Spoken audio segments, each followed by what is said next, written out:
Here we meet again with our discussion on capacity planning. So last time when we closed the discussion, we had talked about two different kinds of capacities. One was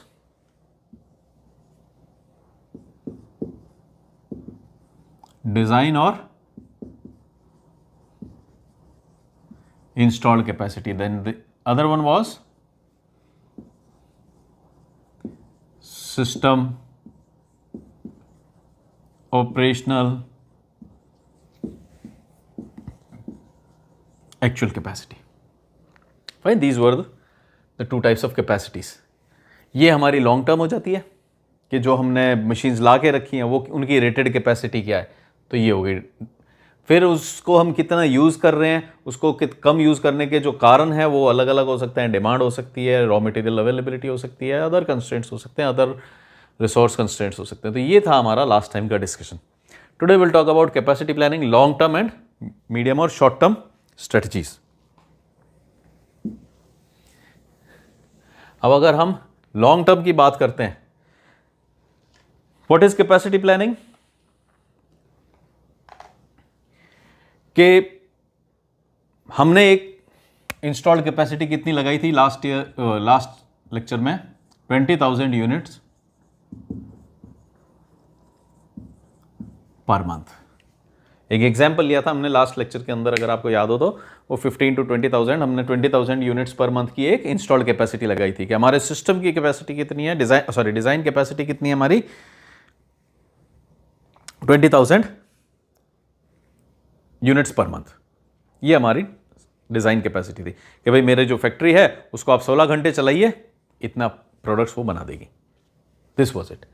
अब long term के अंदर आपको लगता है कि भाई अब 6-8 साल हो चुके हैं हमारे, 6-8 साल के बाद में हम इस 20,000 यूनिट्स पर मंथ की कैपेसिटी को कैसे बढ़ाएंगे, अगर बंद करना पड़ा तो कैसे बंद करेंगे, अगर प्रोडक्ट नहीं चल रहा है तो बंद कैसे करेंगे, अगर और बढ़ानी पड़ी तो कैसे बढ़ाएंगे, अगर ये प्रोडक्ट इतना ज़्यादा नहीं चला और अल्टरनेटिव प्रोडक्ट आ गया. कि for example earlier we used to have these kind of pens. ये ऐसे वाले पेन आते थे, आजकल ये ऐसे पेन आने लग गए हैं. अब धीरे धीरे मार्केट से ये पुराने पेन रोल आउट हो जाएंगे और हमारे पास नए वाले पेन रह जाएंगे. तो फिर जो आपने इंस्टॉल्ड कैपेसिटी लगा रखी है, बन तो उसमें भी पेन रहा है और अभी भी पेन बनेगा, बाद में जो नई टेक्नोलॉजी आ रही है उसका भी पेन बनेगा, लेकिन कुछ चेंजेस तो करने पड़ सकते हैं हमारे को, क्योंकि इसकी बॉडी अलग है, इसके ऊपर स्टिकर्स अलग हैं, इसके ऊपर स्टिकर्स अलग हैं, इनका दोनों का इंक कॉम्पोजिशन थोड़ा अलग हो सकता है. थोड़े से माइन्यूट चेंजेस के साथ में हम अपनी उसी फैक्ट्री के अंदर काम कर सकते हैं या नहीं कर सकते हैं. जितने भी न्यूज़पेपर प्रिंट निकालते हैं वो सब लोग मैगजीन्स भी निकाल देते हैं. क्यों निकाल देते हैं मैगजीन्स? क्योंकि बाय एंड लार्ज वो उन सब साइकिल के अंदर, उस सब चेन के अंदर वो हैं. पेपर खरीदना है न्यूज़पेपर के लिए तो वो मैगजीन का पेपर भी खरीद सकते हैं. फील्ड के अंदर जाकर के न्यूज़ कलेक्ट करनी है तो मैगजीन के लिए आर्टिकल्स भी कलेक्ट किए जा सकते हैं. उनको एडिट करना है, पेज लेआउट डिज़ाइन करना है, डेस्कटॉप पब्लिशिंग वाला काम करना है, डीटीपी वाला, तो न्यूज़पेपर का भी हो रहा है, मैगजीन का भी हो सकता है. उसको सप्लाई करने के लिए जो न्यूज़पेपर वाली चेन है उसी के अंदर मैगजीन्स भी हो सकती हैं. आप शॉप्स के ऊपर जाइए जहाँ न्यूज़पेपर टंग रहे होते हैं, वहाँ मैगजीन्स भी टंग रही होती हैं. तो इसका मतलब शुरू से लेकर एंड तक इन दोनों के चैनल्स कैसे हैं, सेम है. जिसको न्यूज़पेपर पढ़ना आता है वो किसी न किसी पॉइंट ऑफ टाइम पे अपनी लाइफ में मैगजीन भी पढ़ देता है. कभी ट्रैवल करते टाइम, कभी उसकी पसंद का कोई टॉपिक होता है, कभी उसकी पसंद की कोई मैगजीन होती है. किसी को पॉलिटिकल मैगजीन पसंद होती है, किसी को बॉलीवुड की मैगजीन्स पसंद होंगी, किसी को करंट अफेयर्स की मैगजीन्स पसंद होंगी. आइडिया इज, अगर एक न्यूज़पेपर बना रहा हूँ मैं तो साथ में मैं मैगजीन भी बना सकता हूँ. हुआ ये कि जो मेरी 16 घंटे की पब्लिशिंग की बात हो रही थी और मेरे पास ये प्रॉब्लम आ रही थी कि 16 घंटे की शिफ्ट नहीं हो सकती, तो मैं क्या करता हूँ, एक शिफ्ट 8 घंटे की बनाता हूँ जिसमें न्यूज़पेपर का काम होगा, एक शिफ्ट 8 घंटे की बनाता हूँ जिसमें मैगजीन्स का काम होगा. तो अल्टीमेटली मैंने 16 घंटे काम किया या नहीं किया? अगर मैंने 16 घंटे काम कर लिया है तो मैं 20,000 यूनिट्स पर मंथ बना सकता हूं या नहीं, क्योंकि हमारी डिज़ाइन कैपेसिटी तो यही है. इस तरह का जो कैपेसिटी प्लानिंग है, इस तरह का जो कैपेसिटी मैनेजमेंट है, वो हम यहाँ कर रहे हैं. लॉन्ग टर्म के अंदर किस तरह के सॉल्यूशंस आ रहे हैं हमारे पास प्लानिंग के लिए? Develop a new product.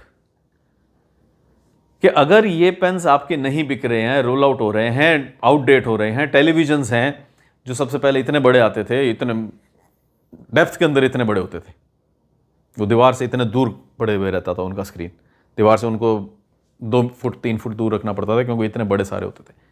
अब उससे कम होते होते हमारी टेक्नोलॉजी चेंज हो चुकी है। पहले मोबाइल इतने से आते थे, 1.5 इंच का स्क्रीन होता था, आज मोबाइल आ रहे हैं 7-7 इंच के स्क्रीन के। तो टेक्नोलॉजी चेंज हो रही है, बट है तो आसपास के एरिया की टेक्नोलॉजी।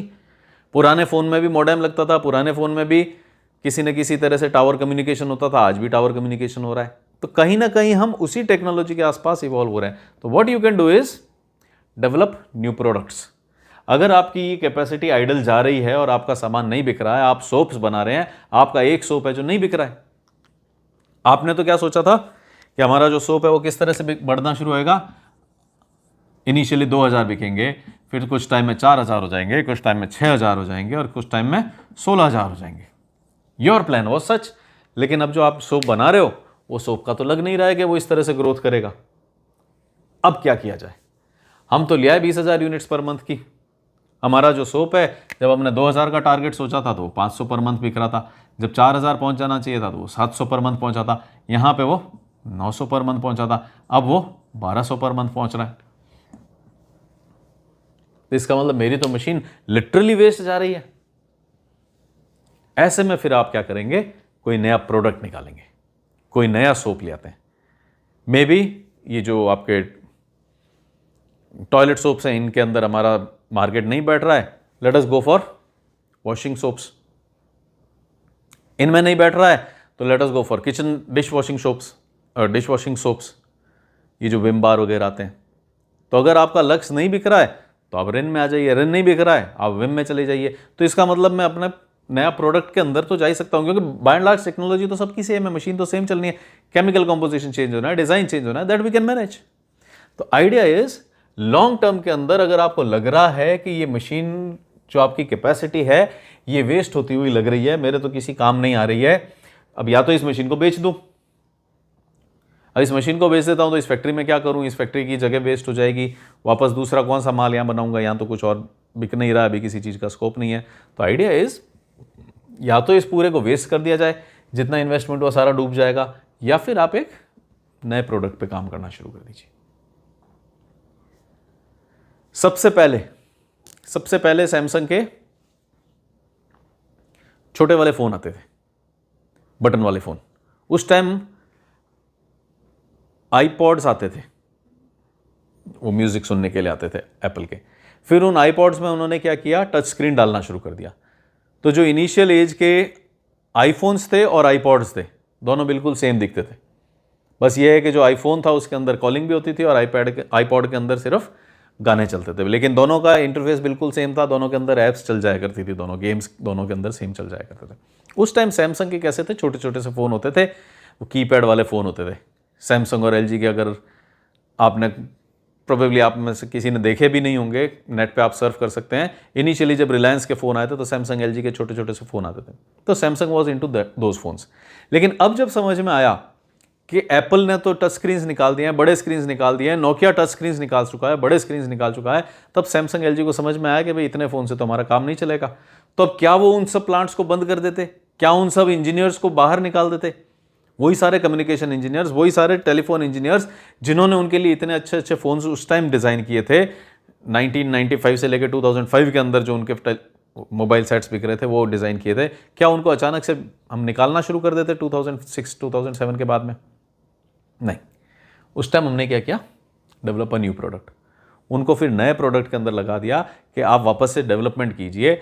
जब अपन एक तरह का फ़ोन बना सकते हैं तो ऑब्वियसली हम दूसरी तरह का भी फ़ोन बना ही सकते होंगे।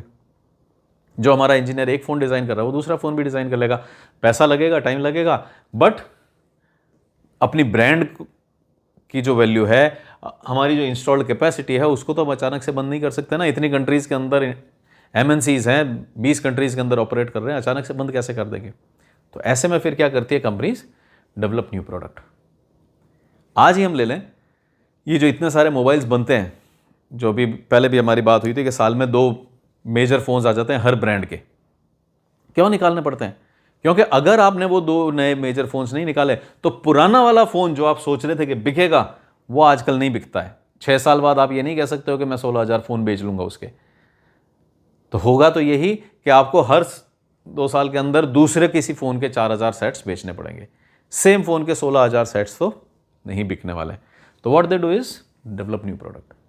तो ये एक लॉन्ग टर्म हमारी कैपेसिटी प्लानिंग की स्ट्रेटजी हो सकती है कि आप नए से नया प्रोडक्ट बनाते जाएं, कुछ ना कुछ इनोवेशंस करते जाएं।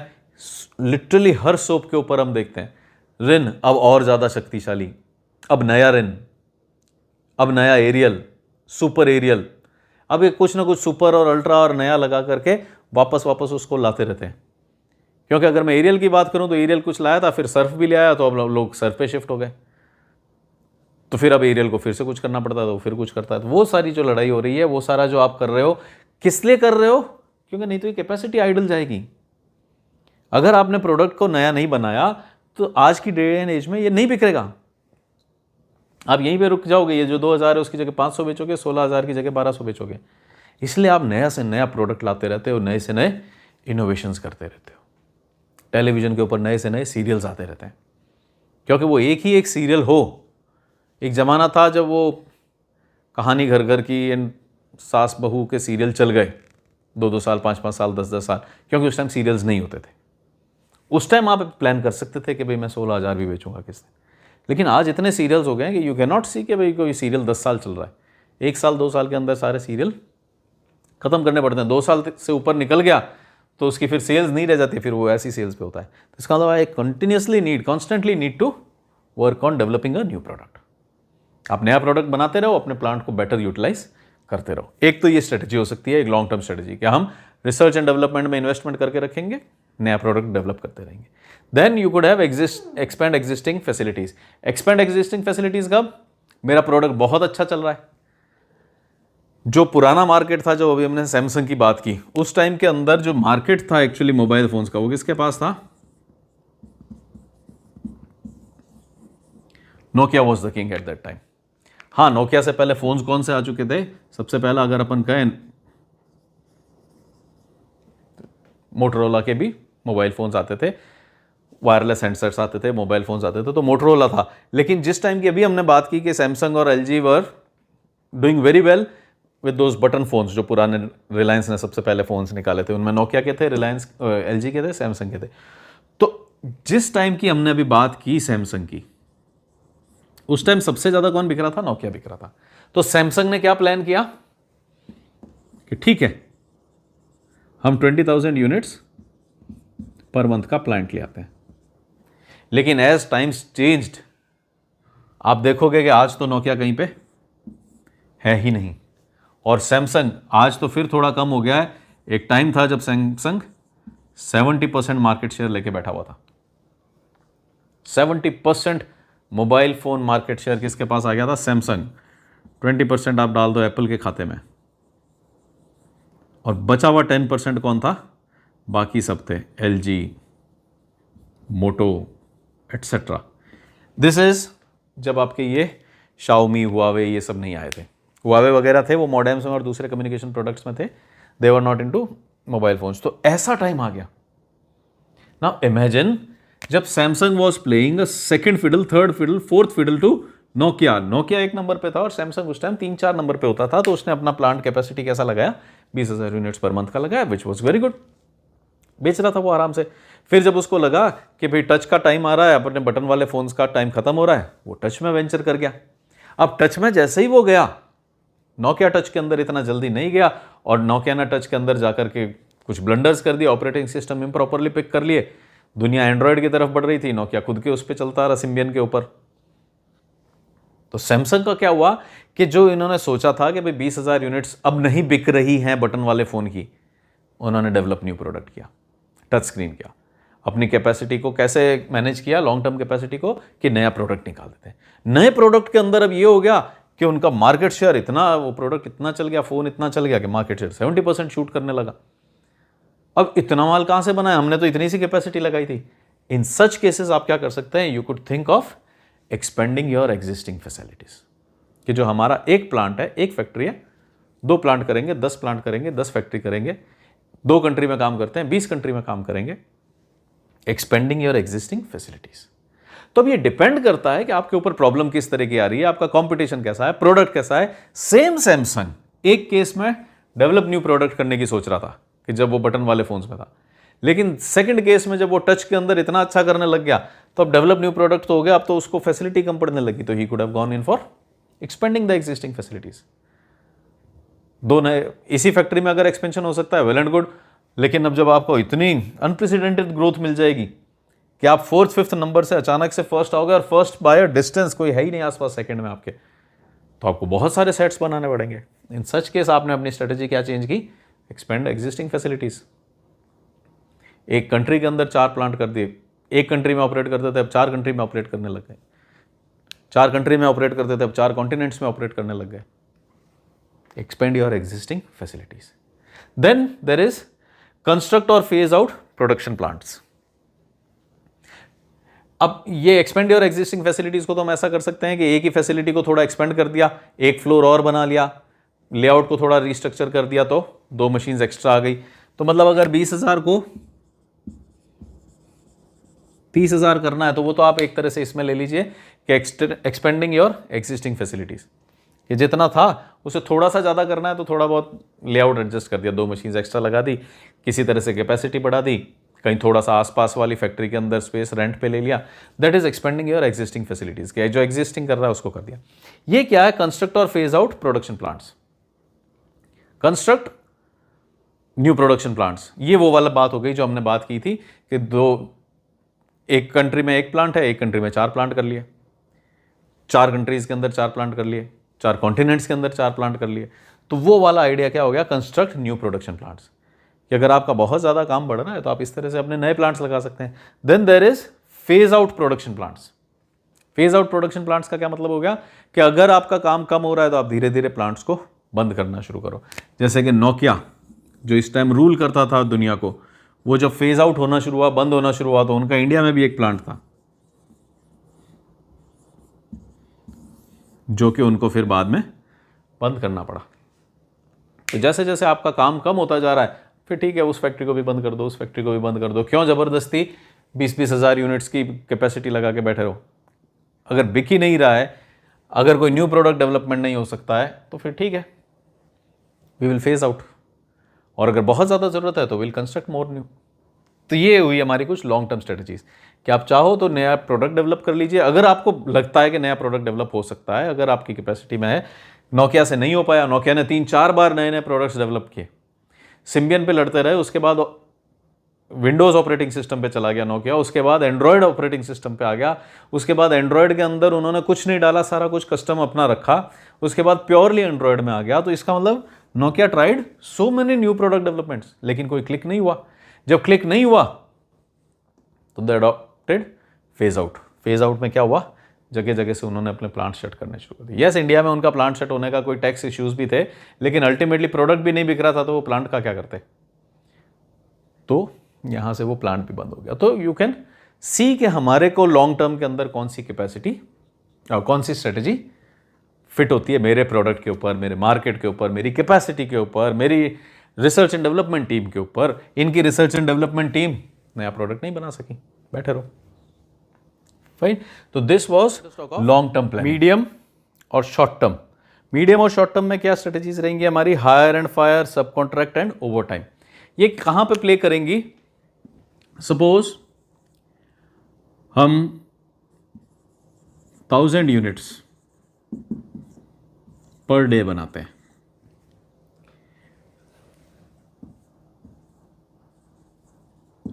Design capacity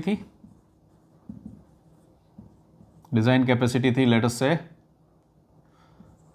30,000 units per month की। हमारी डिजाइन कैपेसिटी थी 30,000 पर यूनिट्स की। हम पर डे कितनी बनाते हैं? 30,000 यूनिट्स पर मंथ की। Design capacity was 30,000 units per month. हम बनाते हैं 1000 यूनिट्स पर डे, डेली की 1000 यूनिट्स बनाते हैं।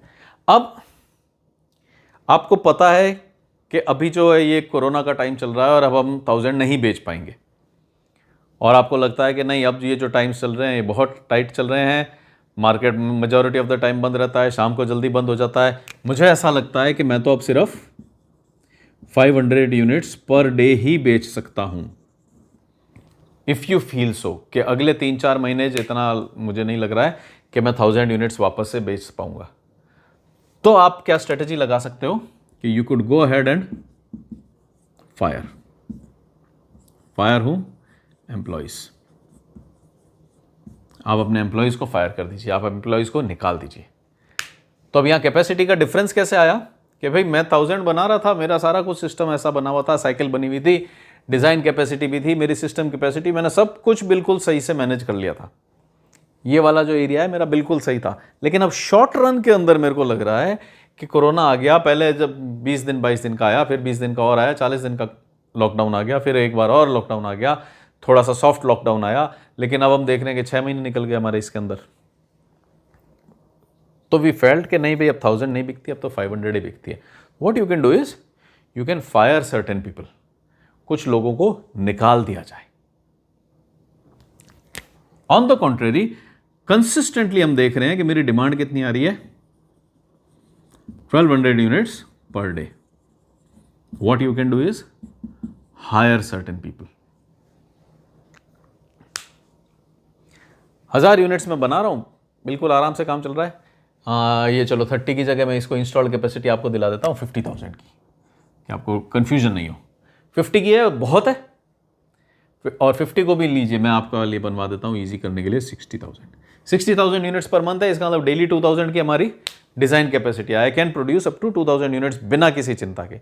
लेकिन मेरी जो सिस्टम कैपेसिटी है, जो मेरी डिमांड पोटेंशियल है, उस हिसाब से मेरे को 1000 का था टाइम फोरकास्ट, तो मैं 1000 बना रहा था आराम से। लेकिन अब मेरे को क्या हुआ, कुछ टाइम से ऐसा लग रहा है कि 5000 यूनिट्स की ही डिमांड आ रही है।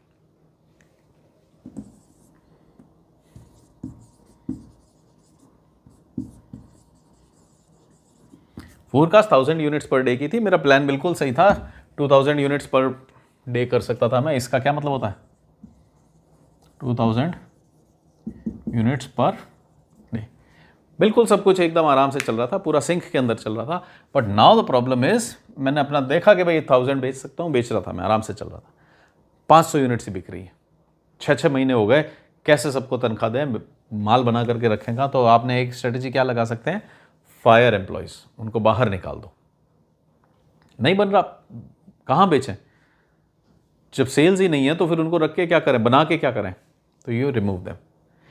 केस 2 क्या हो सकता है, क्या आपके पास ज़्यादा आ गई डिमांड। मैं तो कंसिस्टेंटली देख रहा हूँ कि 1000 की जगह इन दिनों तो 1100, 1200, 1150, 1250 की डिमांड आ रही है डेली मेरे पास, तो हमेशा ही डेली आ रही है। तो खाली भेजना है किसी को, उसकी जगह फिर मैं क्या कर लेता हूँ, कुछ लोगों को और हायर कर लेता हूँ। बना तो कितनी सकता हूँ, 2000 की है, डिज़ाइन कैपेसिटी तो 2000 की है, बना कितना रहा हूँ, जो सिस्टम बना सकते हैं, सिस्टम कैपेसिटी मैंने अभी क्या बना के रखी हुई है, सिस्टम कैपेसिटी पे मैंने क्या कैप लगा रखा है, 1000 का। 2000 बन सकते हैं, लेकिन मेरी डिमांड के हिसाब से मैं 1000 बना रहा था। कम पड़ गया, रिमूव पीपल। ज़्यादा की ज़रूरत है, बन तो सकता ही है, बट जितने हैं मेरे पास, 2 जने 4 जने, वो नहीं बना सकते, रख लो 2 जने और रख लो। Hiring and firing. अब ये एक ऐसी स्ट्रेटेजी है जो आप अप्लाई कर सकते हो। हाँ, ये ऐसा नहीं है कि नेक्स्ट वीक अगर कम है तो कुछ को निकाल दिया, नेक्स्ट वीक अगर ज़्यादा की डिमांड है तो कुछ को रख लिया, ऐसा नहीं चलेगा।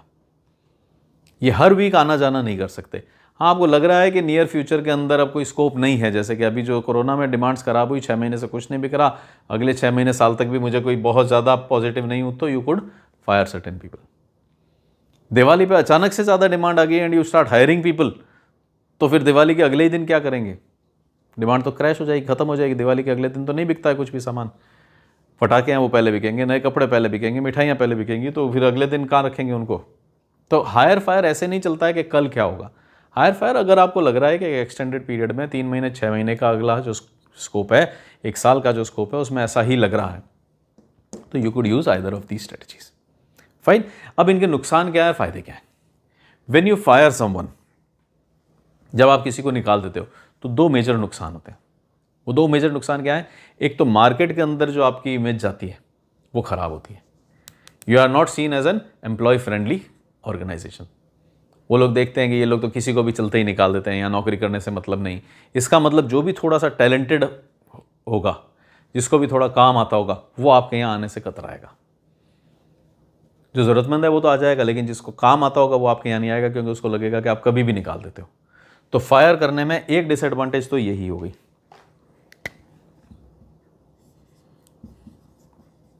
Bad image, bad corporate image कि ये लोग निकाल देते हैं। दूसरी जो एक मेजर डिसएडवांटेज है वो क्या है?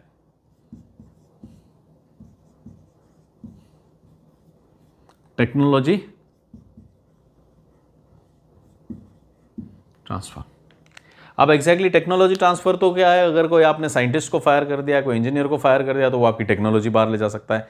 आपने किसी वर्कर को बाहर कर दिया है तो वो आपके भुजिया पापड़ के अंदर जो मिक्सचर का कॉम्बिनेशन है उसको बाहर लेकर के जा सकता है। अल्टीमेटली आपने जब भी किसी को बाहर निकाल दिया है तो जो आपकी यूएसपी है, यूनिक सेलिंग प्रोपोजिशन, कि आपके प्रोडक्ट की ये खास बात थी, आपके भुजिया के अंदर ये खास बात थी, आपके मोबाइल में ये खास बात थी, आपके सॉफ्टवेयर में ये खास बात थी, आपके सिक्योरिटी में ये खास बात थी, वो चीज़ क्या हुई? अब बाहर मार्केट में चली गई when you have fired those people.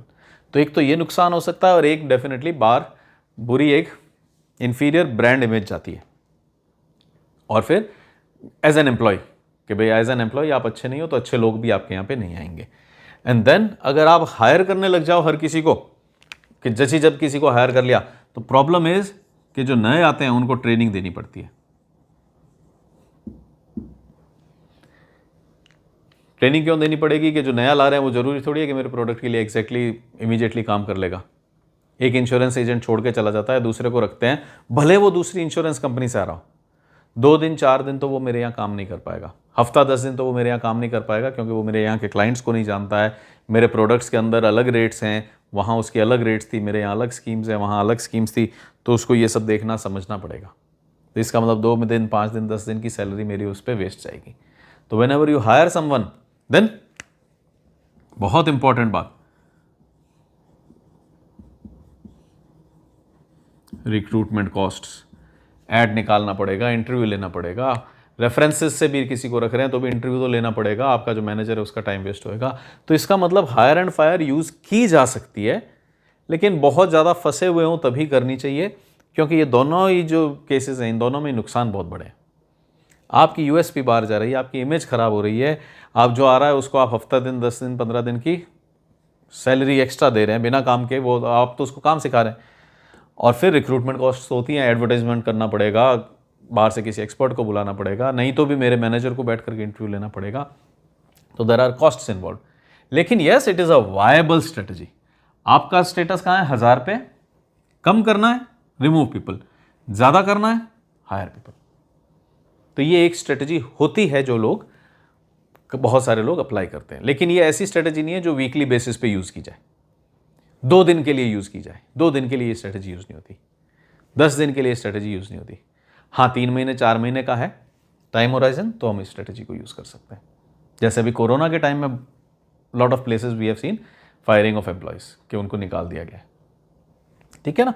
तो ये एक स्ट्रेटजी है, शॉर्ट टर्म मीडियम टर्म है। हाँ, अब इसी को अगर हम देखें तो हायर फायर कहाँ चली गई? मीडियम में चली गई। कि शॉर्ट का भी जो है वो 1 साल का भी जो टाइम स्पेन है, तो उसमें वो कहाँ चली गई? 3 महीने से लेकर के 1.5 साल तक के टाइम फ्रेम में। हाँ, आपको 2 साल तक के लिए कोई चाहिए तो फिर वो हायर फायर की क्या बात है? फिर तो आप उस नया एम्प्लॉय रख लीजिए ना, वो तो आपका एम्प्लॉय हो जाएगा। फिर तो वो एक स्ट्रेटजी नहीं है, वो तो हमने अपनी वर्कफोर्स को ही बढ़ा लिया, हमने अपना स्टेटस ही चेंज कर लिया, हमने 1000 की जगह अब उसको 1200 ही कर लिया है। तो इसका मतलब तो मैंने लोग नए रख ही लिए हैं। लेकिन अगर हम 3-4 महीने से लेकर के 1-2 साल तक का देखते हैं तो वो हायर एंड फायर में भी देखा जा सकता है, मीडियम रेंज हो गया। देन अगेन इसमें हम इसमें ना फंस जाएं कि सर ये तो शॉर्ट में आनी चाहिए थी, मीडियम में कैसे आ गई? मीडियम क्यों हो गया? क्योंकि भाई 1.5-2 साल तक कभी जा सकता है। जैसे आज कोरोना के जो डिसीजंस लिए जा रहे हैं वो अगले 1.5-2 साल के लिए ले जा रहे हैं। इंटरेस्ट, बैंक इंटरेस्ट से रिलेटेड को डिसीजंस हैं वो 1.5-2 साल के आ रहे हैं। टैक्स से रिलेटेड है वो 1.5-2 साल के आ रहे हैं। हायरिंग फायरिंग से हैं वो 1.5-2 साल से रिलेटेड, क्योंकि अब अपने को पता है कि भाई 1 साल तो कोरोना ले ही गया हमारा, आगे भी कोई गारंटी नहीं है कहाँ तक का टाइम जाएगा। तो हायर एंड फायर को हम शॉर्ट से लेके मीडियम में डाल सकते हैं। फिर देन देयर इज सब कॉन्ट्रैक्टिंग। सब कॉन्ट्रैक्टिंग कह लो, या इसको एक और नाम से हम जानते हैं, दैट इज आउटसोर्सिंग। सब कॉन्ट्रैक्टिंग आउटसोर्सिंग क्या है? आप 1000 बनाते हैं, आपको 1200 की जरूरत है। हायर फायर करने में प्रॉब्लम क्या है? आज किसी को हायर करेंगे, 10 दिन उसको ट्रेनिंग देंगे, फिर 10 दिन बाद डिमांड कम आ गई तो फिर उसको निकालेंगे तो बाहर बुरी इमेज जाएगी, वो हमारे यहाँ से काम सीख के बाहर जाएगा। एक पास आउट को फाइनल ईयर पास आउट हो, आपने रखा, ट्रेनिंग दी, फायर कर दिया। तो अल्टीमेटली आपके तो 15 दिन 20 दिन 2 महीने लग गए उसकी ट्रेनिंग में, और वापस वो निकल के इमेज भी खराब लाएगा कंपनी को कि यहाँ से निकाल दिए जाते हैं। उसके अलावा वो आपका प्रोडक्ट का यूएसपी भी बाहर लेकर के जा रहा है। तो बहुत बार क्या कर लेते हैं हम, सब कॉन्ट्रैक्टिंग या आउटसोर्सिंग कर देते हैं। ये क्या चीज़ है कि अगर दो लिटरली होमोजीनियस टाइप के प्रोडक्ट्स बनते हैं कि मेरा भी सेम प्रोडक्ट है, दूसरे का भी सेम प्रोडक्ट है, और सिर्फ फर्क किसका आता है, उस पर जो सील लग रही है उसका। क्योंकि मैं भी क्या कर रहा हूं कि बाहर से सामान ला करके यहाँ असेंबल कर रहा हूं, दूसरा भी क्या है, बाहर से सामान ला रहा है और यहाँ पे टॉयज असेंबल कर रहा है। दोनों का सामान चाइना से आ रहा है और यहाँ पे असेंबल हो रहा है, खाली ब्रांड अलग अलग रखी हुई है। एक पे रमेश लगा हुआ है, एक पे सुरेश लगा हुआ है, एक रमेश टॉयज, सुरेश टॉयज। तो ऐसे में आप क्या कर सकते हो कि दूसरे से अपना सामान बनवा सकते हो। You subcontract your additional 200 units to someone else, वो आपको वो 200 यूनिट्स बना करके दे देगा। तो आपका क्या हुआ कि आपको प्रोडक्ट सेम टाइप का ही मिल गया, आप 1000 बना रहे थे, 200 उससे ले लिया, आपने अपना उसको बोल दिया भाई रमेश मत लिखना इस पे, मेरे पास आई, मैंने उस पर सुरेश लिख के बेचना शुरू कर दिया। तो दैट इज सब कॉन्ट्रैक्टिंग, अपना काम बाहर किसी को दे देना। तो सब कॉन्ट्रैक्ट कर देना किसी को कि भाई मेरे को कॉन्ट्रैक्ट मिला था 1200 का कॉन्ट्रैक्ट मेरे को मिला था, 200 का कॉन्ट्रैक्ट आगे दे दिया। तो अल्टीमेटली मार्केट में तो मैंने ही ये 1200 सप्लाई किए, लेकिन 200 का आगे सब कॉन्ट्रैक्ट था। आउटसोर्स भी हो सकता है कि भाई दूसरा जना मेरे लिए बना ले। हाँ, अब ये चीज क्या है, दोनों तरह से काम करती है। एक केस में तो मैंने अपना काम दूसरे को दे दिया, मैं दूसरे का काम भी ले सकता हूं, क्योंकि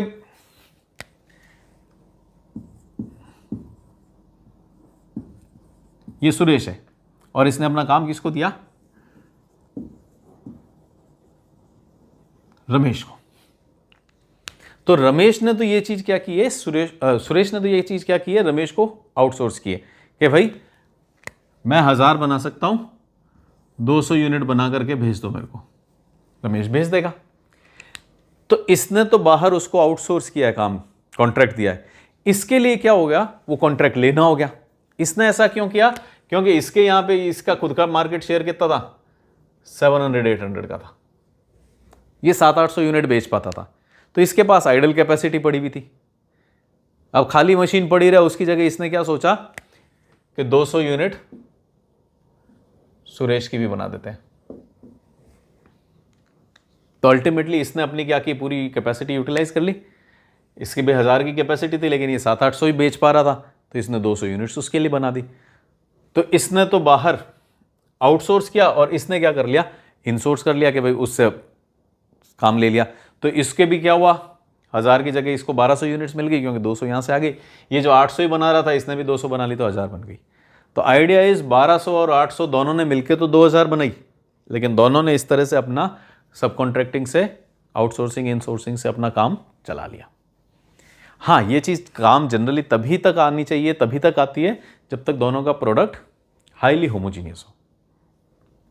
कोई बहुत प्राइवेट पेटेंट्स नहीं यूज़ कर रहे हो, कोई बहुत कॉम्पिटिटिव ब्रांड्स नहीं हो, एलजी सैमसंग नहीं हो।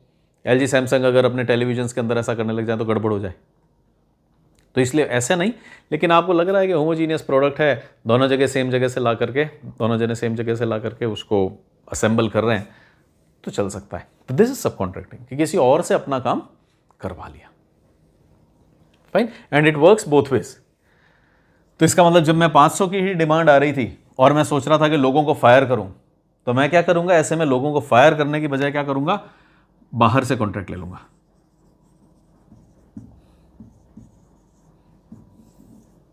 $500 यूनिट का बाहर से कॉन्ट्रैक्ट ले लूंगा, तो मेरे को लोगों को निकालना नहीं पड़ेगा। फायदा क्या हुआ, लोगों को निकालना नहीं पड़ा, तो कोई टेक्नोलॉजी ट्रांसफर नहीं हुआ, कोई बैड इमेज नहीं गई। 500 जनों को तनख्वाह भी दे दी, टेक्नोलॉजी ट्रांसफर भी नहीं हुआ, बैड इमेज भी नहीं गई, और जो अपना खाली आइडल कैपेसिटी जा रही थी कि भाई मेरा तो 500 का डिमांड है, मैंने मेरी 1000 बना ली। मेरी मशीन में जो 1000 बननी चाहिए थी, क्योंकि मेरा डिज़ाइन 1000 का था, सॉरी डिज़ाइन तो 2000 का था, मेरा जो सिस्टम कैपेसिटी 1000 का था, मैंने 1000 बना ली। 500 खुद के लिए, 500 किसी और के लिए। बट लिमिटेशंस है, जैसे इसकी लिमिटेशंस थी कि भाई इसमें एक तो नुकसान बहुत है, कॉस्ट्स बहुत हाई है निकालने, हायर की फायर की, किसी को बाहर निकालने की, किसी को रखने की कॉस्ट भी बहुत ज़्यादा है, टेक्नोलॉजी ट्रांसफ़र का इशू है, बैड इमेज का इशू है, डेली बेसिस पे नहीं कर सकते, लॉन्ग टर्म है, 3-4 महीने 6 महीने से ऊपर का टाइम और ऐसा है तभी कर सकते हैं। इसके अंदर ये है कि प्रोडक्ट होमोजीनियस टाइप का होना चाहिए, कंपटीशन नहीं होना चाहिए, दोनों के अलग मार्केट्स हों, तभी हम प्रेफरेबली ये काम करते हैं। And last one is over time. Over time कहाँ काम आ सकता है? जैसे इस 1000 को 1200 करना है, तो 1000 का 1200 आप नए लोग हायर करने की बजाय क्या है, जो एग्जिस्टिंग है उनको कह दो कि भाई कौन कौन है जो थोड़ा ज़्यादा काम करना चाहता है, उसको ज़्यादा काम करने का ज़्यादा पैसा दे दो। क्योंकि जब आप बाहर से किसी को हायर करोगे तो ये दो कॉस्ट्स भी तो आएंगी, तो बाहर से आने वाले को भी हम पैसा देंगे ही देंगे, तो उसकी जगह इन्हीं को पैसा दे दें, बल्कि इनको चाहें तो थोड़ा ज़्यादा पैसा दे दें। क्यों ज़्यादा पैसा दे दें? कि इमेज भी अच्छी जाएगी कि ज़्यादा पैसा मिल रहा है, लोग भी मोटिवेटेड रहेंगे, ट्रेनिंग कॉस्ट कट हो गई, ट्रेनिंग के बाद गारंटी नहीं है ये अच्छा काम कर पाए नहीं कर पाए, हो सकता है मेरे को छोड़ के चला जाए। लेकिन इसको जब मैं ज़्यादा पैसा दे रहा हूँ, ज़्यादा टाइम रख रहा हूँ, तो ऑब्वियसली इसके छोड़ने का भी चांस कम बन जाता है कि मेरे को छोड़ के जाएगा। तो ओवर टाइम भी एक ऐसी स्कीम होती है जो हम बहुत यूज़ करते हैं कि अगर आपको थोड़ा सा ज़्यादा चाहिए, 1000 की जगह 1100 चाहिए, 1000 की जगह 1200 चाहिए, यस 1000 की जगह 1700 चाहिए, तब ओवर टाइम नहीं हो पाएगा, तब ओवर टाइम नहीं हो सकता। क्योंकि ओवर टाइम की भी एक लिमिट है। एक आदमी 5 घंटे काम करने की जगह 6 घंटे काम कर लेगा, 8 घंटे काम करने की जगह 10 घंटे काम कर लेगा, लेकिन वो 8 घंटे की जगह 15 घंटे काम नहीं कर सकता। तो इसलिए ओवर टाइम के अंदर एक लिमिट है। अगर आपका इतना गैप आ रहा है तो फिर तो टाइम आ गया है कि या तो आप कोई लॉन्ग टर्म सोल्यूशन सोचिए, या फिर कुछ लोगों को रिक्रूट कर लीजिए, अपनी वर्कफोर्स बढ़ा लीजिए, हायर करके रख लीजिए। और वो भी ऐसा नहीं है 3 महीने के लिए, बढ़ा ही लीजिए, क्योंकि लगता है कि आपकी डिमांड बढ़ गई है, अच्छे दिन आ गए हैं। Fine, so these are short term strategies. अब डिपेंड करता है प्रोडक्ट कैसा है, होमोजिनिटी है या नहीं, मैं लोगों को निकाल दूंगा तो क्या टेक्नोलॉजी ट्रांसफर हो रहा है या नहीं हो रहा है। अब अगर आप एक सिंपल चौक बनाते हैं तो उस चौक में क्या टेक्नोलॉजी ट्रांसफर है, निकाल दो। वहाँ कोई ऐसी ब्रांड लॉयल्टी भी नहीं है, वहाँ कोई ऐसा बैड इमेज भी नहीं आती है कि मेरे को बहुत स्किल्ड लेबर चाहिए, मेरे को तो सिंपल अनस्किल्ड लेबर चाहिए कि चौक बनाने के लिए, ईंट बनाने के लिए। So it depends on your product कि भाई कौन सी स्ट्रेटेजी हम यूज़ कर रहे हैं। It depends on your product, it depends on the conditions, it depends on the competition कि लॉन्ग टर्म में जाना है या शॉर्ट टर्म, किस तरह का सोल्यूशन चाहिए हमारे को। अगर दिख रहा है कि ये एक लंबी प्रॉब्लम है, लंबे टाइम तक चलने वाली है, तो आप लॉन्ग टर्म डिसीजंस ले लीजिए, शॉर्ट टर्म है तो शॉर्ट टर्म। ये हुई हमारी कैपेसिटी प्लानिंग। और क्या है कैपेसिटी प्लानिंग? कैपेसिटी समझ में आया था हमारे को पहले, we had 2 types of capacities, design capacity and this we studied in last class. 2 तरह की कैपेसिटीज थी, और इस बार हमने देखा कि इन दोनों तरह की कैपेसिटीज को किस तरह से मैनेज किया जा सकता है। कि ये तो हो गए, सच्चाई है, इतनी मैंने मशीन्स लगा ली, इतनी मेरी बिकती है due to X Y and Z reasons. वो हमने देखा था, रॉ मटेरियल का प्रॉब्लम हो सकता है, टाइम का प्रॉब्लम हो सकता है, पावर का प्रॉब्लम हो सकता है। ये 2 तो सच्चाइयाँ हैं। अब ये जो चलते चलते हफ्ते में, 10 दिन में, 2 महीने में प्रॉब्लम्स आ जाती हैं, 1000 की जगह 1200 हो गया, 1000 की जगह 500 हो गया, 1000 की जगह 800 हो गया, 700 की जगह 800 हो गया, 800 की जगह 700 हो गया। तो ये शॉर्ट टर्म के अंदर इस कैपेसिटी को कैसे मैनेज किया जाए, these are the solutions. You could hire and fire, you could subcontract, outsource, you could overtime. Fine. So this was our discussion on capacity planning. Next time when we meet, we'll talk about aggregate planning. Thanks for watching. Bye bye. Take care.